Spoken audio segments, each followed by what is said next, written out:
India की school की चीजें बाहर कैसी कूल दिखती हैं, ये जानकर आपको बाहर जाके ही पढ़ने का मन होगा। बचपन में आप जो गेम्स खेलते थे, इनके अब लेटेस्ट वर्जन देखकर आपको लगेगा कि आप एक नई दुनिया में आ गए हो। ये रोज दिखने वाला कौन सा जानवर है जो आपकी चुगली उसके दोस्तों के साथ डेली करता है, और क्यों इस शहर में बर्थडे विश करने पर आपको कोर्ट के चक्कर लगाने पड़ सकते हैं। ऐसा क्या हो गया भाई वीडियो को एंड तक देखना, और अभी तक चैनल को सब्सक्राइब नहीं किया तो चैनल को सब्सक्राइब करके उस बगल वाले बेल आइकन को भी जरूर दबा देना। नंबर 5, आपने नोटिस किया होगा कि क्लाउड्स जो होते हैं वो एकदम व्हाइट लगते हैं, पर वो एक्चुअली में व्हाइट होते ही नहीं। देखा जाए तो क्लाउड का कोई स्पेसिफिक कलर नहीं होता, वो हमें व्हाइट इसलिए लगता है क्योंकि वो सनलाइट को रिफ्लेक्ट करते हैं, और इसी वजह से वो एकदम व्हाइट दिखते हैं। और यही वजह है कि जब हम पहाड़ों में काफी ऊपर जाते हैं तो बादल जो है वो हमारे इर्द गिर्द होता है, पर वो व्हाइट नहीं लगते, बल्कि वो एक ट्रांसपेरेंट धुआं लगते हैं। और क्लाउड्स कुछ और नहीं बल्कि वाटर का एक फॉर्म है। नंबर 4, मैथ स्टूडेंट से ज्यादा कैलकुलेटर की अहमियत कोई नहीं समझ सकता। इंडिया के कैलकुलेटर कुछ इस तरीके के दिखते हैं ब्लैक कलर में, लेकिन जर्मनी का ये कैलकुलेटर व्हाइट कलर में भी मस्त लग रहा है। नंबर 3, आपने कई बार ऐसा किया होगा कि लोगों को रॉन्ग डे पर हैप्पी बर्थडे विश किया हो, पर अगर ये सेम काम आप अरकानसास में करोगे तो आपको 30 से 40 हजार रुपए फाइन देना पड़ सकता है, क्योंकि यहाँ पर $500 का फाइन है किसी को गलत डे पर हैप्पी बर्थडे विश करने के लिए। लोगों का कहना है कि हम ऐसा करके उसे हर्ट करते हैं, और ये चीज सही नहीं है, और इसलिए $500 तक का भी फाइन लग सकता है अगर वो कंप्लेंट करते हैं हरासमेंट और मेंटल डिस्टर्बेंस के लिए। और ऑब्वियसली इतनी सी बात पर कोई कंप्लेंट तो करता नहीं है, पर करें तो फाइन भरना पड़ सकता है। नंबर 2,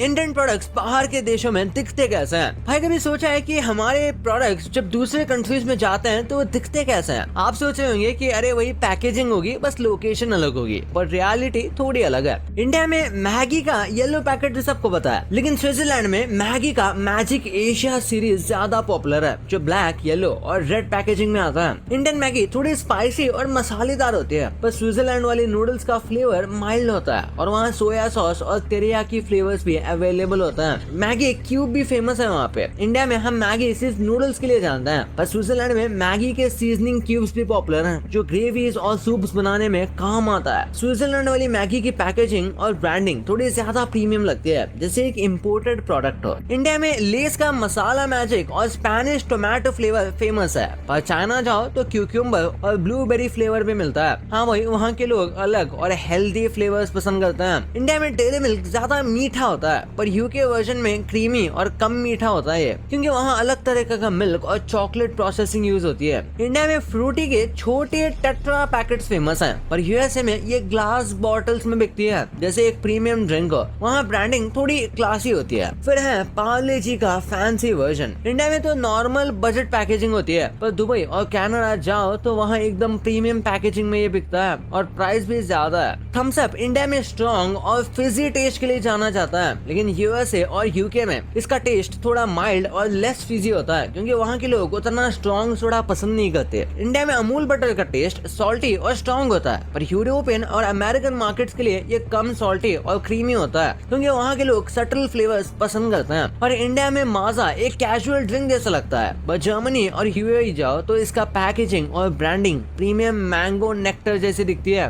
और प्राइस भी ज्यादा होता है obviously. Number 1, life boy soap में ये होल्स क्यों होता है? भाई कभी नोटिस किया है लाइफ बॉय सोप में छोटे छोटे होल्स होते हैं? ये ऐसे ही डिजाइन के लिए है या फिर कोई इनका सॉलिड रीजन है? सबसे पहला रीजन है ग्रिप। जब हाथ गीले होते हैं तो सोप स्लिप होता है, ये होल्स मदद करते हैं ताकि सोप हाथ से ना फिसले। दूसरा रीजन है जल्दी सूखना। जब सोप पूरा गीला रहता है तो जल्दी पिघल जाता है, ये छोटे होल्स पानी को ड्रेन करते हैं ताकि सोप ज्यादा चले। और तीसरा रीजन हो सकता है ब्रांडिंग। ये यूनिक डिजाइन है जो लाइफ बॉय को बाकी सोप से अलग दिखाता है। तो अब आपको पता चल गया ना, आगे से जब भी आप लाइफ बॉय देखो तो ये चीजें आपको जरूर याद आएगी।